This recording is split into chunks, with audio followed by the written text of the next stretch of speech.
In Alberta, we've had a ruling party for a long, long time. It's the Progressive Conservatives. They had 12 consecutive majorities. They were gunning for their 13th consecutive majority. That's amazing. Forever, they've been in charge there. This is the most conservative area of Canada, sometimes referred to as the Texas of Canada, and they also have oil. Well, they have a leader, Jim Prentice, who was fairly sure that he was going to get a mandate. He called an election a little early and thought, well, rise is tiding, and he needs some sort of, and to be fair to him, he needs a little bit more support from the population to make sure that he could do his new programs. Well, it turns out he did not get that support. A new group, the New Democrats, they've been around for a while, but not that long, especially their leader, came in and kicked some serious ass. Now, remember, again, the Tories, that's the Progressive Conservatives, held 70 out of the 87 seats in Alberta.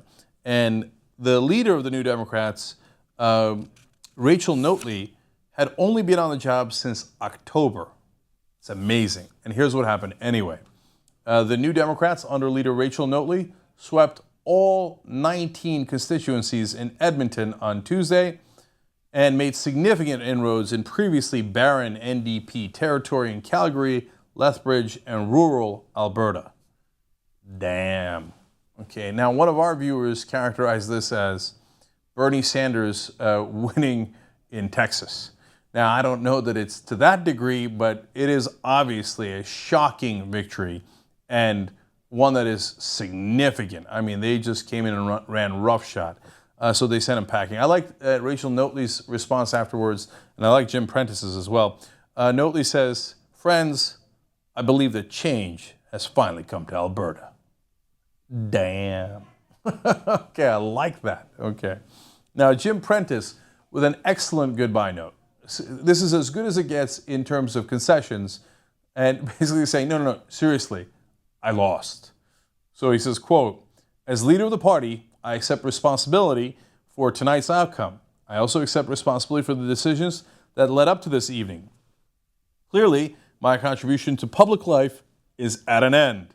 It's time for me to dedicate my time to other responsibilities I have as a husband and as a father and grandfather."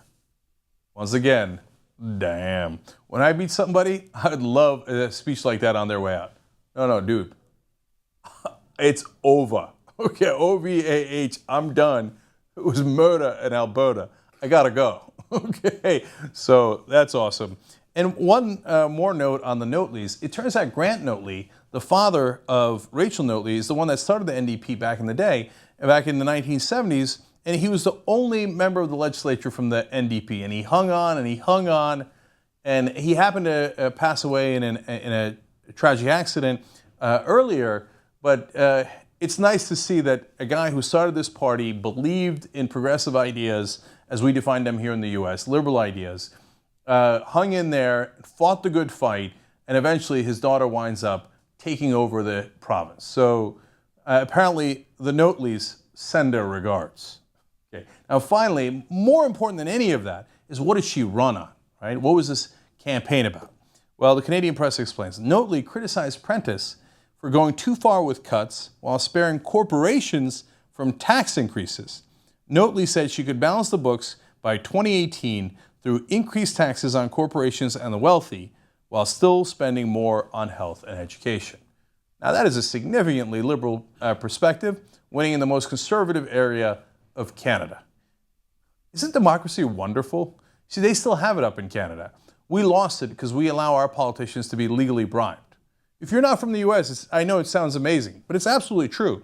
You can give them any campaign donations you like. It's now unlimited, right? You can give it through independent expenditure groups, through PACs, and oftentimes to the parties and to the individual candidates. Give. So you give them millions of dollars, and then of course they vote your way. So in America, the idea that a politician can say, no, the corporations that are funding me shouldn't get all the breaks anymore. We should actually help the health and education of our citizens.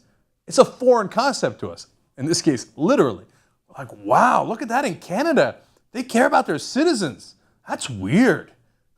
Well, God bless democracy. God bless Canada.